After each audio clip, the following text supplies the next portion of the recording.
मीरपुर खास में अॻूणे वकील अमानुल्ला सुमरो ख़िलाफ़ सेशन जज जी किरदार कशी जो हिकु ॿियो केस दाख़िल कयो वियो आहे। अॻूणे वकील अमानुल्ला सुमरो कुझु ॾींहं अॻु 31 सिफ़नि ते मुश्तमिल किताब सेशन कोर्ट में विरायो हो। किताब जे फ्रंट पेज ते मुअज़्ज़ज़ जज शुगुफ्ता ए काका जी तस्वीर ऐं संदसि ख़िलाफ़ नाज़िबा लफ़्ज़ लिखियल हुआ।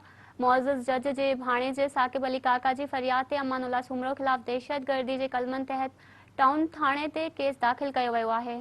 फरियादी साकिब अली काका जणायो आहे त अमानुल्ला सुमरे second additional district and session जज मैडम शुगुफ्ता खे बदनाम करण लाइ मुख़्तलिफ़ इल्ज़ाम लॻाए संदसि इज़्ज़त ऐं नफ़्स मजरूह कई आहे ऐं क़त्ल समेत हिरासा करण बाबति बि लिखियो आहे, जंहिं सां संदसि दिल आज़ारी थी जवाबदार ख़िलाफ़ कानून मूजिब कार्रवाई कई वञे।